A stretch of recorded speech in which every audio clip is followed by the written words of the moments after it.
la semaine dernière, lors du précédent webinaire, nous avons compris ce qu'étaient les lagging indicators. Alors si ce terme ne vous est pas familier, je vous conseille fortement de consulter la partie dédiée dans le webinaire précédent. Le problème rencontré par beaucoup d'investisseurs est qu'ils sont exposés en permanence à des données macroéconomiques sans disposer d'un cadre clair pour les interpréter. Cette accumulation d'informations crée de la confusion, renforce les réactions émotionnelles et conduit souvent à une lecture incohérente des marchés financiers. Les lagging indicators apportent précisément ce cadre de lecture. Ils permettent de filtrer l'information macroéconomique, de structurer le contexte macroéconomique et de situer les marchés dans une phase identifiable du cycle économique. Cette compréhension offre à l'investisseur des repères objectifs pour réduire les biais émotionnels, mieux comprendre les attentes des investisseurs institutionnels et des plus gros intervenants.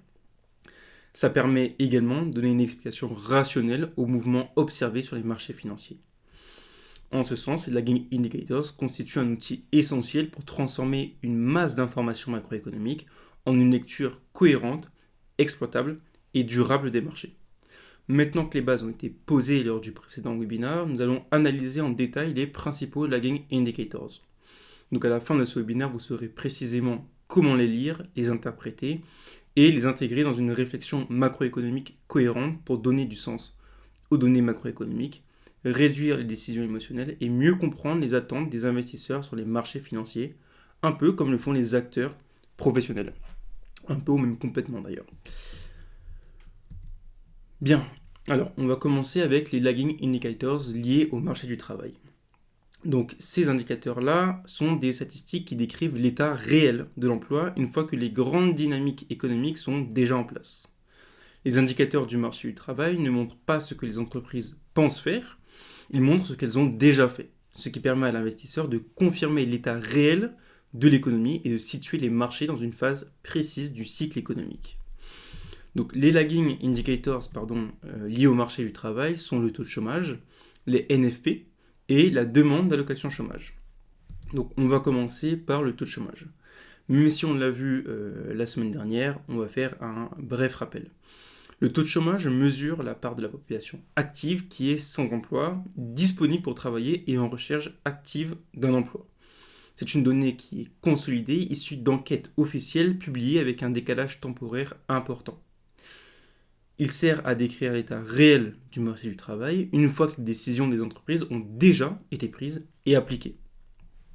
Le taux de chômage permet donc de confirmer si un ralentissement économique est réellement installé, de mesurer la solidité ou la fragilité de l'économie réelle et d'évaluer le degré de tension ou de détente sur le marché du travail. Pour un investisseur, le taux de chômage permet d'ajouter une confluence supplémentaire afin de situer l'économie dans le cycle. Est-ce qu'on est en fin de cycle, dans un ralentissement, dans une reprise? Ça lui permet aussi de comprendre la dynamique de la consommation future et d'interpréter les décisions des banques centrales. Ensuite, on va parler des NFP. Donc les NFP pour Non-Farm Payrolls mesurent la variation mensuelle du nombre d'emplois hors secteur agricole. Il indique combien d'emplois ont été créés ou détruits sur une période. C'est l'indicateur de l'emploi le plus suivi par les marchés financiers en raison de sa fréquence mensuelle et de son impact médiatique. Alors concrètement, le NFP sert à confirmer la dynamique du marché du travail. Est-ce que les entreprises embauchent encore? Est-ce qu'elles ralentissent leur recrutement? Est-ce qu'elles vont commencer à réduire les effectifs? Contrairement au taux de chômage, il permet d'observer l'évolution du marché du travail en mouvement, mais toujours après que les décisions ont été prises. C'est aussi pour cela que beaucoup d'économistes catégorisent cet indicateur comme un indicateur coïncident, c'est ce qu'on verra dans de futurs webinaires. Les indicateurs coïncidents servent à comprendre l'état actuel, ce qui se passe actuellement dans une économie, tandis que les laggings servent à décrire ce qui s'est passé et les leadings concernent les décisions non matérialisées. Vous inquiétez pas, tout ça sera abordé dans un futur plus ou moins proche. Pour l'instant, on va se concentrer sur les laggings. Donc, ce que les NFP permettent pour un investisseur. Ça permet de détecter un changement de dynamique économique, de comprendre si l'économie reste résiliente ou entre dans une phase de ralentissement, d'anticiper les réactions de politique monétaire, très sensibles à la trajectoire de l'emploi, et ils vont être particulièrement utiles pour comprendre le rythme du cycle, plutôt que son point de départ. Ensuite, on va voir les demandes d'allocation chômage. Les demandes d'allocation chômage mesurent le nombre de personnes indemnisées suite à une perte d'emploi. On distingue principalement les demandes initiales, ce sont les nouveaux chômeurs, et les demandes continues, on va dire le chômage installé. Dans une lecture lagging, ce sont surtout les demandes continues qui sont pertinentes. Cet indicateur sert à confirmer que les licenciements se traduisent durablement dans l'économie réelle. Il permet de voir si les pertes d'emploi sont ponctuelles ou structurelles et persistantes. Les demandes continues montrent si le marché du travail absorbe rapidement les chocs ou s'il se dégrade durablement. Pour un investisseur, les demandes d'allocation chômage permettent de valider l'ampleur réelle d'un ralentissement économique, de mesurer la pression sur la consommation et le revenu des ménages, mais aussi de confirmer si une phase économique est en train de s'installer dans le temps. Elles vont renforcer ou invalider les signaux donnés, notamment par le chômage et le NFP. Ensuite, on va pouvoir parler des lagging indicators liés à la croissance économique. Les lagging indicators liés à cette croissance sont des statistiques qui décrivent la croissance déjà réalisée par l'économie, une fois que les décisions de consommation, d'investissement et de production ont été prises et absorbées. Okay. Donc, ils ne vont pas mesurer les intentions ou les anticipations des agents économiques, mais les résultats concrets et consolidés de l'activité passée. Ils permettent ainsi à l'investisseur de confirmer l'état réel de la croissance, d'en mesurer la solidité et de situer l'économie dans une phase précise du cycle. Sans ces indicateurs plutôt, parce que là on parle juste des laggings liés à la croissance, il devient difficile de valider si l'analyse macroéconomique menée en amont est cohérente avec la réalité économique. Donc les principaux lagging indicators liés à la croissance éco sont le PIB ou GDP, les revenus réels et consommation réelle, la productivité observée et le profit des entreprises. On va commencer par le PIB. Bon, vous connaissez sûrement, mais on va faire un petit rappel. Le PIB, produit intérieur brut, mesure la valeur totale des biens et services produits par une économie sur une période donnée, généralement trimestrielle. Il s'agit d'une donnée agrégée, publiée avec retard et souvent révisée plusieurs fois, ce qui en fait un indicateur retardé par nature. Le PIB sert à confirmer si une économie est officiellement en phase d'expansion ou de ralentissement, de mesurer l'ampleur réelle d'une croissance ou d'une contraction passée, et de valider si les dynamiques économiques observées se sont effectivement matérialisées dans l'économie réelle. Pour un investisseur, le PIB permet de confirmer une phase de cycle déjà engagée, qu'il s'agisse d'une reprise, d'une expansion, d'un ralentissement ou même d'une récession. Alors, à noter que la récession est un cas un peu particulier. La définition souvent retenue est la baisse du PIB sur 2 trimestres consécutifs. Bon, vous commencez à nous connaître, cette définition n'est rien de plus qu'une simplification de la réalité économique, mais on aura l'occasion de revenir dessus. Le PIB permet également de contextualiser les performances des marchés financiers et de comprendre les décisions macroéconomiques et budgétaires prises par les États et les banques centrales. Il apporte une validation macroéconomique. À savoir que dans l'analyse macroéconomique, le PIB est exprimé par convention en termes réels, c'est-à-dire ajusté par l'inflation, ajusté de l'inflation. Cette distinction permet d'éviter de confondre hausse des prix et création réelle de richesse. Le PIB nominal est principalement utilisé pour l'analyse des finances publiques et non pour l'analyse du cycle économique. Ensuite, on va voir le Real PCE. Alors, ces indicateurs mesurent, celui-là est aussi le Real Personal Income. Voilà. Ces indicateurs mesurent les revenus réellement perçus par les ménages, ajustés de l'inflation, et la consommation réelle déjà effectuée par ces ménages. Ils vont refléter le pouvoir d'achat effectivement disponible et utilisé. Ils servent donc à confirmer la solidité passée de la demande intérieure, mesurer la capacité des ménages à soutenir la croissance, valider si la croissance économique repose sur une base réelle ou fragile. Pour un investisseur, ces indicateurs permettent de comprendre la dynamique réelle de la consommation, d'évaluer la soutenabilité de la croissance économique, de mieux anticiper, avec du recul, la trajectoire des bénéfices des entreprises orientées vers la consommation. Ensuite, on va avoir les corporate profits. Les profits d'entreprise vont mesurer les bénéfices effectivement réalisés une fois les comptes arrêtés. Ils servent à confirmer la rentabilité passée des entreprises, à valider la capacité de l'économie à générer des bénéfices et à mesurer la diffusion réelle de la croissance dans le tissu économique. Pour un investisseur, les profits permettent de contextualiser les valorisations boursières, et nous verrons plus tard que comprendre sur quoi repose une valorisation réduit drastiquement les erreurs. Ça permet aussi de comprendre les cycles bénéficiaires. Ça permet de comprendre pourquoi certains secteurs surperforment ou sous-performent, de distinguer un ralentissement temporaire d'une dégradation structurelle, de replacer la volatilité des marchés dans une dynamique économique cohérente. Enfin, ça permet d'expliquer les phases d'expansion ou de contraction des marchés actions, ce qui permet de comprendre les mouvements de marché sans les subir émotionnellement. On ne va pas attribuer les variations uniquement à des facteurs externes ou irrationnels, et ça permet de construire une lecture macro-financière solide et rationnelle. Enfin, on va voir les laggings liés à l'inflation. Donc, on va commencer par le CPI, puis on va notamment voir le CPI aujourd'hui avec le PPI, il me semble. Ouais, c'est ça. Ok, CPI, donc le CPI, c'est le Consumer Price Index. Ça mesure l'évolution moyenne des prix d'un panier de biens et services consommés par les ménages sur une période mensuelle. Par nature, le CPI décrit l'inflation passée, telle qu'elle s'est effectivement matérialisée dans l'économie réelle. Le CPI sert à mesurer l'intensité de l'inflation ou de la désinflation déjà vécue par les ménages, d'évaluer l'érosion passée du pouvoir d'achat et de constater si la hausse des coûts antérieurs sont traduites par une augmentation effective des prix à la consommation. Pour un investisseur, le CPI permet de confirmer un régime inflationniste déjà en place, de comprendre pourquoi certaines politiques monétaires restent restrictives ou accommodantes malgré une amélioration visible sur d'autres indicateurs, de contextualiser les performances des marchés financiers, c'est-à-dire les marchés, est-ce qu'ils vont évoluer dans un environnement de forte inflation, de désinflation progressive ou de normalisation encore incomplète.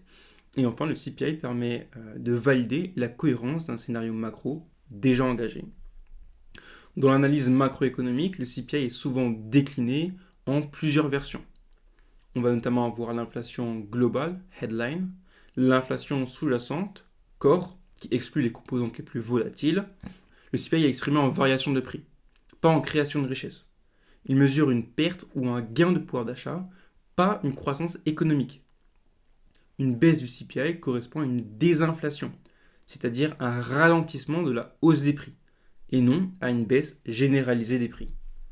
Maintenant, on va voir le PPI. Donc le PPI, c'est le Producer Price Index. Ça va mesurer l'évolution des prix pratiqués par les entreprises avant qu'ils n'atteignent le consommateur final. Il reflète les pressions des coûts déjà subis par les producteurs et les ajustements de prix qu'ils ont déjà opérés. Le PPI sert principalement à confirmer si l'inflation passée continue de peser sur les entreprises, comprendre la pression potentielle sur les marges avant qu'elle n'apparaisse pleinement dans les résultats. Pour un investisseur, le PPI permet surtout d'éviter des conclusions trop rapides lorsque le CPI ralentit, mais aussi de contextualiser les résultats d'entreprises sous pression malgré un environnement inflationniste en apparence plus calme.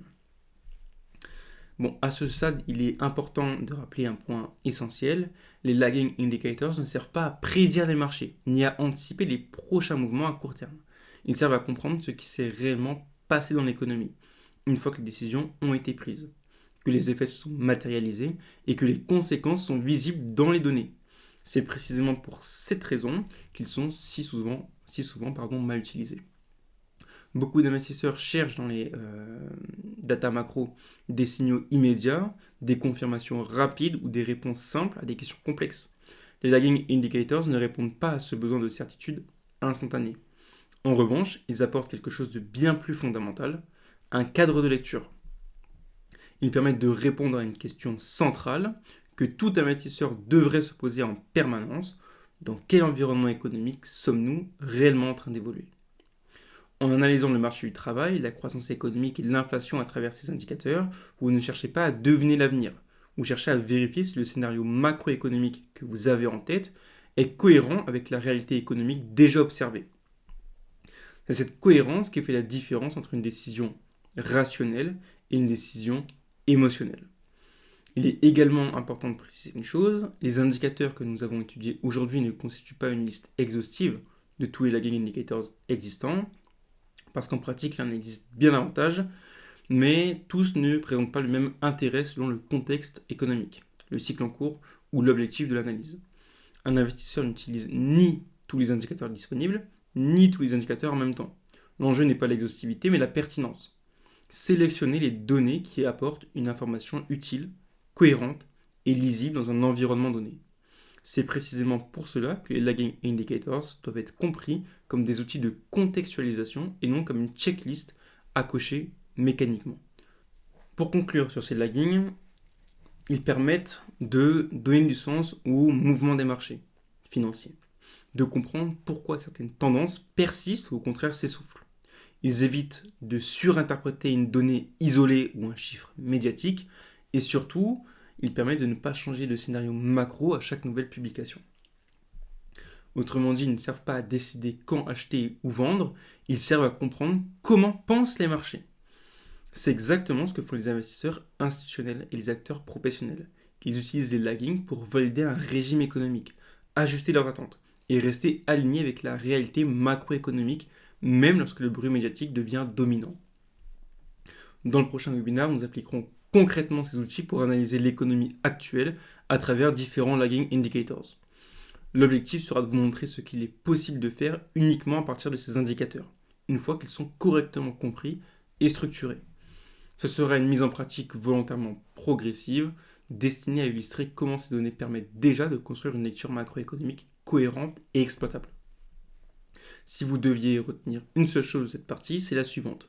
Les lagging indicators ne vous disent pas où vont les marchés, ils vous disent où vous êtes réellement dans le cycle économique. Et comprendre où l'on se situe est une condition indispensable pour investir de manière cohérente, durable et disciplinée. Les lagging indicators en économie ne vous donnent pas la prédiction, mais la cohérence. Maintenant qu'on a fini avec cette première partie, on va attaquer la deuxième, à savoir l'investissement passif. Donc dans le dernier webinaire, on a parlé de l'investissement actif et on va faire un petit rappel des conclusions qu'on avait évoquées ensemble. Donc on a vu que l'investissement actif faisait rêver, notamment grâce à des rendements théoriques impressionnants.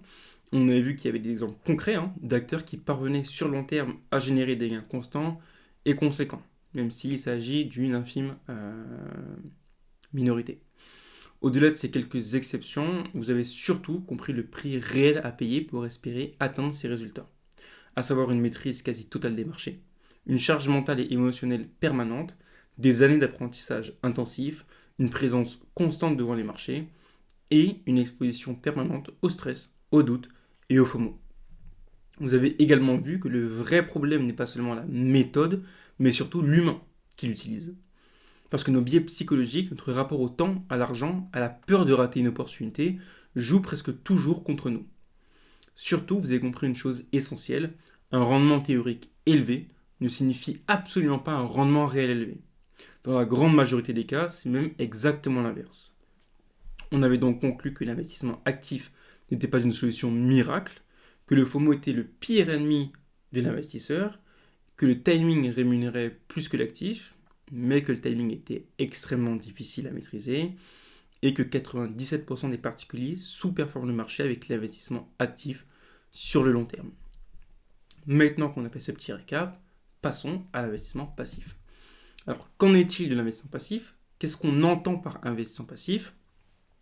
L'investissement passif, ou plutôt investir passivement, signifie allouer des capitaux sur des actifs qui ne demandent aucun management, qui laissent le marché agir et qui demandent de passer très peu de temps à gérer ces investissements. En gros, peu voire pas d'entretien, mais des bénéfices solides qui tombent. Exemple, un investisseur achète des obligations américaines à 10 ans avec un rendement de 5% et y investit, disons, 1 million d'euros. Pendant 10 ans, il va toucher, sans avoir à bouger le petit doigt, 50 000 euros par an. De l'argent donc totalement passif. Généralement, ce type d'investissement est réalisé par deux types de personnes. Celles qui ont beaucoup de capital, leur permettant de sécuriser leur cash dans le cas des obligations, tout en profitant de gains monétaires très intéressants, mais aussi par des investisseurs qui n'ont pas forcément beaucoup de capital, qui ont une vision long terme mais souvent binaire, à savoir que l'investissement actif égale risque et fort rendement, et que l'investissement passif est égal à sécurité et faible rendement. Une chose qu'on a déjà démontré dans le webinaire précédent pour ce qui concerne l'investissement actif. Et c'est une vision qui, nous le verrons au fur et à mesure des webinaires, est complètement fausse. En attendant, je vous propose de voir ensemble les différents avantages et inconvénients de l'investissement passif. Le premier avantage, ça va être le temps consacré aux investissements, qui est très faible, voire inexistant. Avec l'investissement passif, notamment via des ETF, il est possible d'automatiser vos investissements. Une personne qui fait par exemple du DCA sur du S&P 500, pour dire un exemple simple, peut manuellement, en automatisant, investir tous les mois le montant souhaité sur son actif. Le temps consacré à son investissement est alors très faible. On parle de moins de 5 minutes par mois, si vous préférez moins d'1 heure à l'année. Il a donc tout le temps du monde pour mener à bien sa vie professionnelle, familiale, etc. Le tout en laissant son argent travailler pour lui. Grâce aux intérêts composés, il pourra récupérer un joli capital dans plusieurs années sans avoir eu à travailler, entre guillemets, pour cet argent. Tout cela est à nuancer, mais est rendu possible grâce aux avantages suivants. Le deuxième, c'est le besoin de timer le marché, du moins en théorie. On n'en a pas besoin. Lorsqu'on investit passivement, souvent il y a des ETF, vous n'avez pas besoin de timer le marché, contrairement à l'investissement actif vu précédemment. Ici, vous investissez sur la croissance future, la productivité, l'innovation. C'est bel et bien la performance de l'actif que vous détenez qui vous rémunère, et non pas la performance du timing. Ici, c'est simple, vous attendez que les autres fassent le boulot et vous en récoltez les fruits. Il n'y a donc aucun intérêt pour vous de passer des heures derrière les écrans à suivre vos investissements, etc. Ensuite, on va avoir un niveau d'expertise requis qui est faible. Voilà. C'est suffisant, on n'a pas besoin d'être un expert. Donc, dans cet avantage-là, on n'a effectivement pas besoin d'être un expert de la finance et des marchés pour faire du profit. Il vous faut seulement comprendre les raisons qui vous poussent à acheter un actif, un indice, comme le S&P 500, puis attendre. Pas besoin d'analyser dans le détail les entreprises, les cycles micro, macro, les data économiques, etc. Il vous faut certes des bases solides, mais rien de compliqué ou long à apprendre. Ensuite, on va voir la performance statistique. Là où avec l'investissement actif, on a vu que 97% des investisseurs perdent de l'argent sur le long terme, ici, plus de 50% des particuliers génèrent du profit avec l'investissement passif. Ce qui est normal, puisque comme nous l'avons vu, votre performance repose sur la croissance, l'innovation, etc. En sélectionnant les bons actifs, il est, je vais le dire, impossible de perdre de l'argent sur le long terme. Quand je dis long terme, je veux dire, disons plus de 15 ans. En effet, je disais, le monde a toujours connu de la croissance.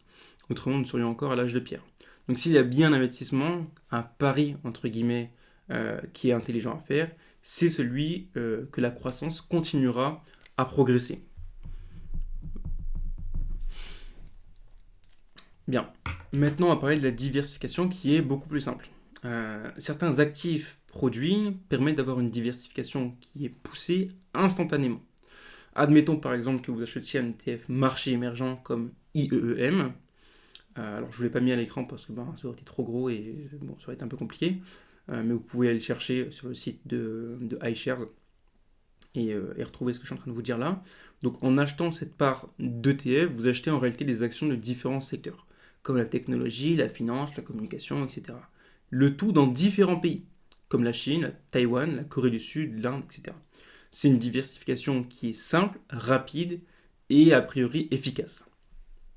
Enfin, on va avoir moins de stress, moins de FOMO. Donc tous ces avantages ont un impact clair. Le stress et le FOMO deviennent beaucoup plus gérables, voire même inexistants. Ce sont des avantages, tous ces avantages-là plutôt, qui vont attirer les particuliers. En clair, ils ont accès aux marchés mondiaux, à une diversification intéressante à faible coût, à un rendement théorique supérieur à ce que proposent beaucoup de banques et de fonds, et ils ont la possibilité d'investir même avec des sommes modestes. Tout ça ne leur demande qu'une faible implication, leur laissant ainsi du temps libre pour faire ce qu'ils souhaitent.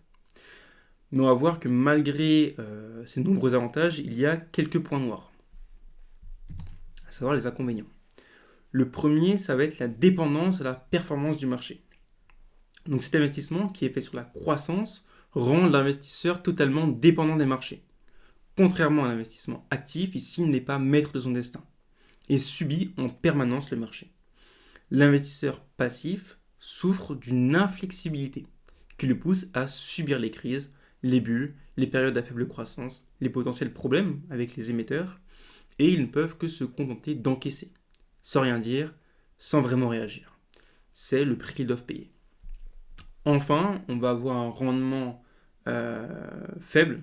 Okay, donc le dernier point, c'est que le rendement est faible et on a une exposition au risque qui peut être potentiellement assez importante. Ça va dépendre des actifs, des produits sur lesquels on va, mais c'est une partie qu'on va traiter tout de suite. Donc les investisseurs passifs, notamment via ETF, ont généralement deux possibilités. Investir en DCA, Dollar Cost Average, soit une même somme tous les mois, permettant de lisser leur prix, ou investir en lump sum, qui consiste à investir en une seule fois chaque année. Donc c'est juste un DCA, mais en moins agressif, puisqu'on va lisser le prix sur non pas plusieurs mois, mais plusieurs années. Donc ces deux méthodes ont chacune un problème majeur. Le lump sum expose à la performance annuelle de l'actif. Donc, si vous investissez début janvier, vous réaliserez la performance de l'actif sur l'année en question. Mais plusieurs problèmes surgissent alors. Que se passe-t-il si vous investissez votre capital juste avant une crise, comme en 2000 par exemple? Vous subissez alors une très grosse perte latente qui vous prendra des années à se résorber. Alors sur le long terme, c'est du DCA, puisque l'année d'après, vous réinvestissez votre cash, lissant ainsi votre prix, mais comme je l'ai dit précédemment, ça se fait sur une période qui est beaucoup plus longue. Le deuxième problème du lump sum est qu'il convient davantage à un investisseur à faible capital. En effet, lorsque ce dernier, je parle du capital, devient de plus en plus conséquent, il devient alors très compliqué psychologiquement d'encaisser les drawdowns. Imaginez juste, après 20 ans d'investissement et un capital à 1 million, subir une crise qui fait chuter votre capital à 500 000.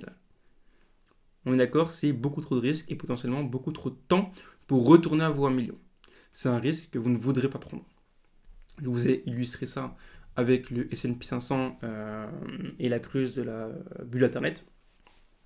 Donc on voit que le marché a chuté en mars 2000 et pour revenir sur des niveaux vraiment qui repartent à la hausse, il faut attendre mars 2013. Alors entre-temps, chaque année, on l'a vu, vous allez, en replay, donc sur YouTube ou autre, vous reverrez pas ma souris. Tant pis, fallait être là. Donc chaque année, vous allez devoir réinvestir, par exemple en début d'année, admettons.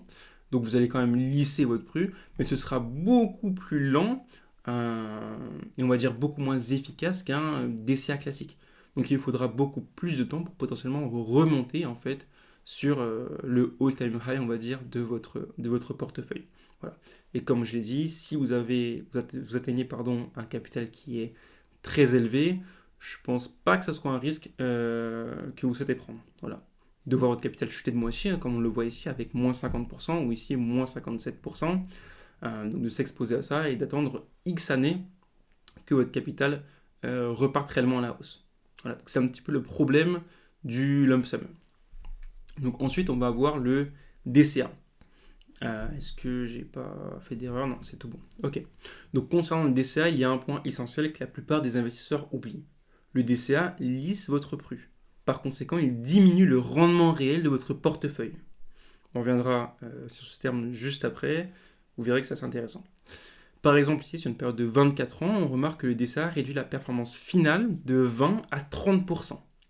Parce que si le S&P fait 10% par an, vous ferez en DCA beaucoup moins. Il permet néanmoins, et c'est vraiment son avantage, de mieux absorber les drawdowns.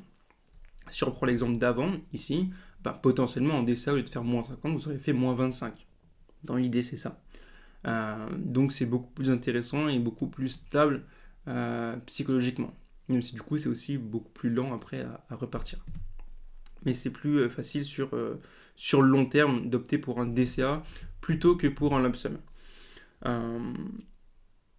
Donc, je ne sais pas effectivement ce que vous en pensez par rapport au DCA et à cette réduction des 20-30%, mais perdre autant de performance parce qu'on s'est contenté d'un simple DCA, bon, c'est un peu dommage. Imaginez investir pendant 20-30 ans, vous avez réalisé 500 000 de profit, donc c'est super, mais en vous rendant compte que vous auriez pu faire plus de 700 000, je pense que vous serez un petit peu dégoûté. Donc c'est justement cette réflexion qui nous a mené à développer notre propre méthode, qui n'existe pas ailleurs. Voilà, on s'est inspiré de ce qu'on fait comme activité principale sur des marchés pour développer cette technique d'investissement-là. et ça va être en fait le parfait compromis entre le lump sum et le DCA. Donc vous avez les avantages du lump sum et du DCA en même temps. Donc c'est une méthode qu'on utilise depuis plusieurs années et comme j'ai dit, qui n'existe pas ailleurs, qui n'est enseignée nulle part ailleurs.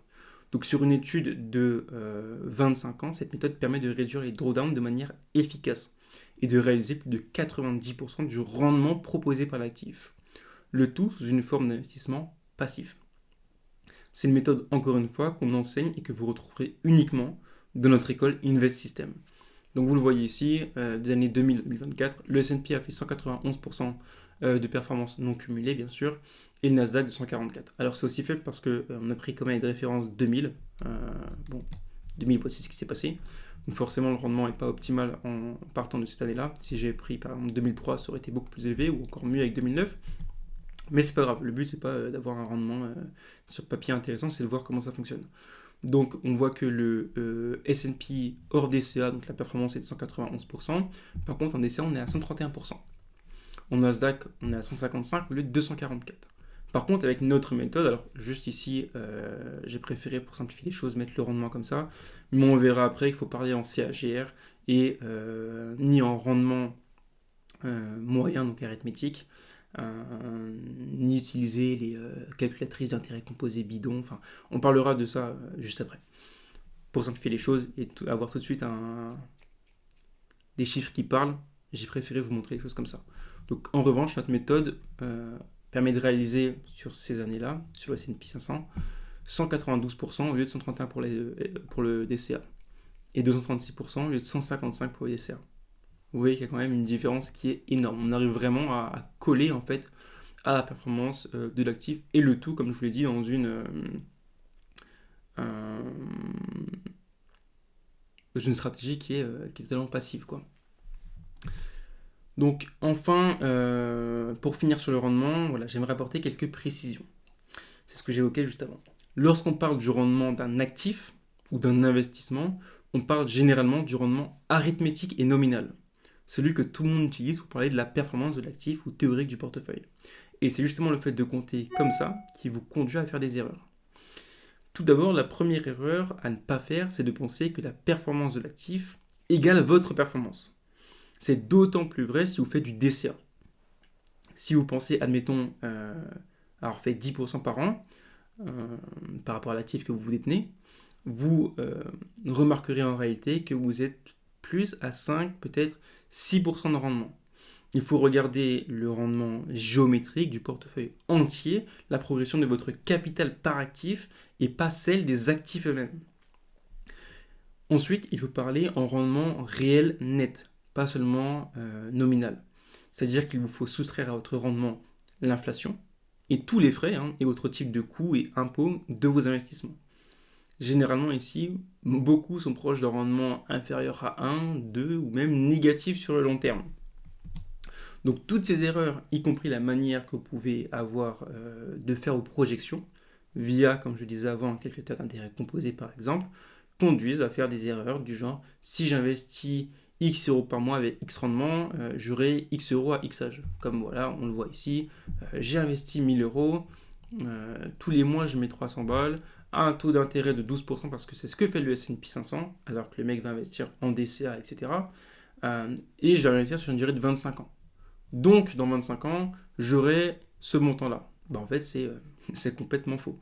Le premier problème, c'est que 1 million d'euros, par exemple, ou ici 500 000, on va prendre l'exemple de 1 million, dans 30 ans, ça pourrait très bien correspondre à un pouvoir d'achat de 500 000 euros aujourd'hui, à cause de l'inflation. Le deuxième problème, c'est que vous n'avez pas pris en compte le caractère aléatoire des marchés, la volatilité, etc. Le S&P 500, pour le reprendre comme exemple, peut très bien rester flat ou ne pas faire de all-time high pendant 10 ans, comme nous l'avons vu précédemment juste ici. Votre performance réelle nette est alors bien inférieure à toutes vos prévisions. Vos projections sont complètement fausses. Donc en conclusion, l'investissement passif est peut-être simple, efficace entre guillemets, mais très loin d'être parfait. L'investissement passif s'est imposé comme une solution évidente pour de nombreux investisseurs et ce n'est pas un hasard. Il offre une accessibilité sans précédent au marché financier, une diversification instantanée, des coûts réduits et surtout une simplicité d'exécution qui permet à chacun de laisser son argent travailler sans y consacrer du temps ni de l'énergie. Pour beaucoup, c'est une porte d'entrée rassurante vers l'investissement et je pense que c'est une bonne chose. Mais il faut apprendre à ne pas aller plus loin, on va dire. Voilà. C'est vrai, c'est particulièrement adapté à ceux qui souhaitent privilégier la stabilité, la régularité et la tranquillité d'esprit.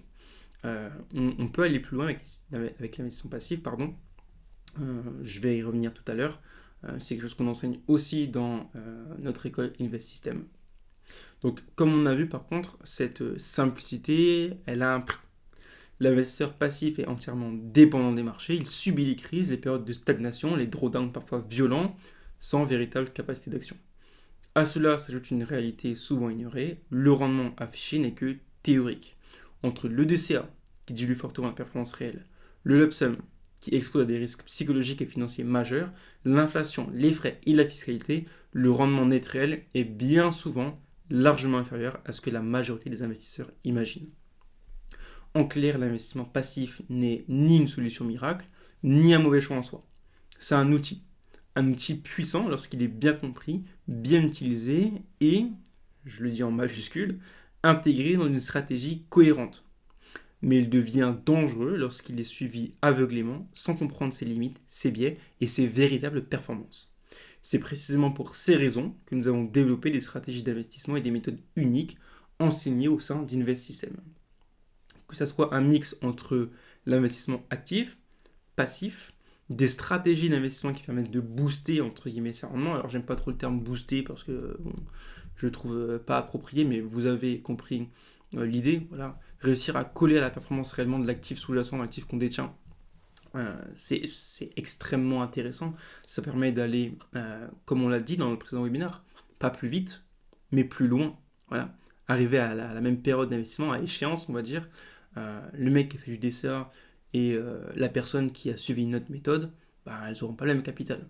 Et c'est juste une question de méthode. Donc c'est dommage de se priver d'un capital supplémentaire, de plus de cash, on va dire, simplement parce qu'on s'est contenté de la simplicité. On a suivi les on-dit, ce que tout le monde propose, tout le monde enseigne, tout ce qui se trouve dans les livres. Voilà. C'est pas une critique, c'est juste un fait. C'est dommage de prendre 500 000 balles au lieu d'en prendre 700 ou 800 000. C'est comme ça et je pense que personne me contredira là-dessus. Alors hop, je reviens juste dessus. Voilà, super. Donc l'objectif pour nous est clair, conserver le meilleur de l'investissement passif et de l'investissement actif, tout en éliminant une grande partie de leurs inconvénients. Le but est de construire un portefeuille réellement performant, et vous avez compris ce que je veux dire par réellement performant, robuste et cohérent sur le long terme, capable de vous permettre d'atteindre vos objectifs financiers. L'enjeu ne se limite pas uniquement à la performance, il s'agit aussi de préserver ce qui a le plus de valeur pour vous, à savoir votre temps. Avoir un portefeuille qui travaille efficacement pour vous, tout en vous laissant la liberté de vous consacrer à ce qui compte vraiment dans votre vie personnelle. N'oubliez jamais une chose, le plus grand risque pour l'investisseur est de refuser la main qu'on lui tend, d'investir mal, et de se rendre compte, malheureusement trop tard, comme on a eu, il me semble, dans les présentations, l'exemple d'un des membres, de se rendre compte trop tard, après avoir perdu des années et donc du capital, ne serait-ce qu'en coût d'opportunité. Donc si vous souhaitez passer à la vitesse supérieure, vous pouvez réserver votre appel avec le QR code de gauche, et rejoindre notre école avec le QR code de droite. Voilà, ça vous mènera directement à notre boutique en ligne Gumroad. Avez-vous des questions? Le webinaire était plutôt court, 40 minutes. Je ne sais pas si j'ai tracé ou pas. Alors je vais juste noter le timecode. 40 minutes, voilà. Je crois que j'ai pas trop bégayé. De l'amélioration, c'est super. Ali, je sais pas si tu arrives à... Si tu trouves l'endroit où écrire en fait. Si tu vas sur le truc webinar, sur ton PC je pense que t'es, sans cliquer dessus, normalement t'as une petite bulle. Tu peux faire ouvrir la discussion. Et là tu pourras écrire. Je sais pas si... Bon. Tu me diras si... Je bois un petit peu d'eau.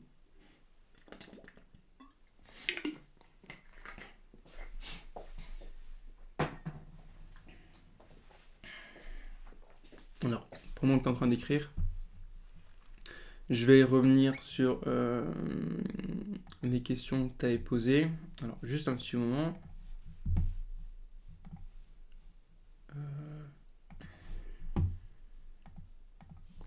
Alors, tu me disais, pour les secondes théories, indicateurs, concepts financiers, ce serait intéressant, mais je me demandais si un format plus pratique ne pourrait pas encore plus parler aux gens. Par exemple, prendre une ou plusieurs entreprises réelles dans un secteur précis. Alors, c'est ce qu'on a dit à un moment au tout début, notamment pour les lagging indicators. Là, ça peut sembler très abstrait comme ça. Donc, dans le prochain webinar, on va vous prendre un cas réel, hein. On va analyser les choses avec vous, vous montrer comment est-ce que on va appliquer ça dans la réalité des choses, en se servant de ces différents concepts qu'on a pu voir, en mettant un ordre, une cohérence, une organisation dans tout ça pour vous permettre effectivement de mieux cerner ce concept-là des lagging indicators. Puis après, on verra, comme on a vu, les indicateurs coïncidents, les leading, etc. avant de switcher sur d'autres thématiques. Alors, est-ce que tu m'as peut-être Ali en train d'écrire dans... Ok, dans vos questions, il n'y a pas de souci. C'est clair, instructif, j'aurais juste aimé savoir c'est quoi un cycle économique. Et du coup, est-ce que toutes les économies y sont affectées? Oui. Alors, je vais répondre par la dernière question. Oui, toutes les économies ont un cycle économique, hein, sont touchées par ce cycle économique. Et le cycle économique, en fait, c'est la façon dont on va fonctionner notre monde économique. On va avoir ce qu'on appelle un début de cycle.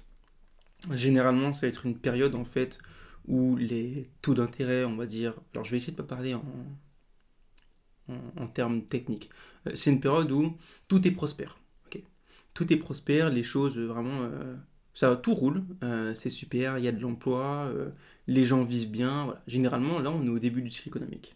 Tu me dis si tu veux plus technique, mais je t'expliquer pas moi comme ça, je pense que c'est pas mal. Le milieu du cycle économique, généralement, ça fait déjà un petit moment que les choses vont plutôt bien et on constate un ralentissement, on va dire, euh, dans, dans ce confort qu'on a pu connaître par le passé. Donc, on va dire que tu as des gens qui ont un petit peu plus de difficultés à trouver un travail. Voilà. Les choses se tendent un petit peu, si tu veux. Et enfin, on va voir la fin de cycle économique. Donc, tu vois que tu as effectivement la situation se empire, voilà, la situation empire, on va dire, euh, au fil du temps. Et vraiment, la fin de cycle, c'est là où le pire, on est dans le pire, si tu veux. Voilà, on est vraiment, la fin de cycle, c'est vraiment une situation où la situation est plus que tendue et on va même dire qu'elle casse. Alors, je vais juste noter la fin ici parce que bon, dans le replay, ça va pas trop le faire d'expliquer le truc comme ça. Voilà, c'est ça. Exactement. Donc vraiment, la fin de cycle, c'est la période où, ok, là, les choses vont commencer à exploser un petit peu, trop de tension, trop tendu, et on va généralement avoir effectivement, si on doit parler en conséquence, on va dire, une chute généralement des marchés financiers. On va avoir beaucoup plus de chômage, une croissance qui va être beaucoup plus faible, et tout ce que ça implique. Donc toutes les économies y sont sujets, ok, et en fait c'est un éternel recommencement. C'est pour ça que apprendre à savoir où est-ce qu'on se situe dans le cycle, c'est en fait hyper intéressant, hyper important. Les datas aussi que tu vas interpréter, que tu peux interpréter, ne seront pas les mêmes, n'auront pas la même signification sinon début de cycle, milieu de cycle ou fin de cycle. En fin de cycle, par exemple, ou on parle de data, on va avoir un chômage faible, on va se dire ah mais c'est super. Le chômage est faible, donc c'est que l'économie, waouh, elle y va, c'est cool. Sauf que ce même chiffre, hein, donc le chômage faible, si en fait il est en fin de cycle économique, parce que tu as fait ton analyse, tu as compris qu'on est en fin de cycle économique, ça n'a pas la même signification. Tu vois. Donc comprendre où tu es dans le cycle, d'où le cycle des lagging, va être hyper important et intéressant. On peut même imaginer des stratégies autour de ça. Alors les allocations plus importantes lors de la chute et en début de cycle, puis réduire progressivement les allocations sur son portefeuille. Bon, il y a tout un tas de choses qu'on peut faire une fois qu'on maîtrise ces thématiques, ces sujets-là. Donc généralement, ça se traduit par les banques centrales, on va dire, et Ali, j'arrive tout de suite, je t'ai pas oublié, par, une, par les taux d'intérêt très très bas, ok, par une montée des taux d'intérêt, le plateau, ok, donc là on va maintenir les taux d'intérêt pour essayer de baisser l'inflation, etc., et la chute. Voilà. Généralement, c'est un petit peu ce qu'on remarque en fait dans le cycle économique. Euh, Si je vais séquencer ce cycle-là d'un point de vue banque centrale. Voilà. Si tu as autre question, tu peux écrire, y a pas de souci. Ali, j'arrive vers toi. Alors, pas de question, c'est très clair, mais justement, une recommandation, quand tu parles de contraction, comme FOMO, Fear of Missing Out, explique-les, s'il te plaît. Ok. Il y a quelle contraction que j'ai pu utiliser que tu n'as pas forcément saisi? Parce qu'en fait, dans le premier webinaire, enfin, même dans les deux premiers, on a parlé du FOMO en disant Fear of Missing Out. C'est pour ça que c'est important, en vrai, j'ai envie de dire, de tout visionner, hein. Puisque nous, on part du principe que ce qu'on a vu précédemment, c'est acquis. Donc, si vous ne l'avez pas, euh, nous, on avance, quoi. Donc, quand il y a une question, il n'y a pas de souci, tu m'interpelles dessus et je te dirai. Mais voilà, c'est pour ça qu'on n'a pas spécialement, ici, par exemple, FOMO, on ne l'a pas expliqué. Parce qu'on l'avait déjà vu précédemment, en fait. J'essaie de voir s'il n'y a pas une autre contraction, PPI. Après tout ça, on avait écrit normalement. N'hésite pas à me dire, Ali, à écrire s'il y avait autre chose ou pas. Bon, tu me diras. Hop, je vais voir si Vito a une question. Super, merci pour le webinaire. Ok, parfait, pas de souci. Pas de souci. Ali, peut-être. Non. J'attends une petite minute, voir s'il envoie un message ou pas. Et puis si c'est clair, tant mieux. C'est clair, tant mieux.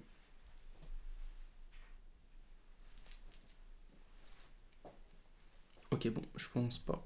Parce qu'il écrit plus, donc je pense pas. Ok, bah écoute. Il écrit maintenant. On va attendre.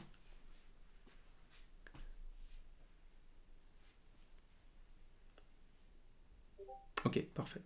Bah écoutez, merci à vous. Et puis on se dit à très bientôt dans les différents salons et puis et webinaires la semaine prochaine.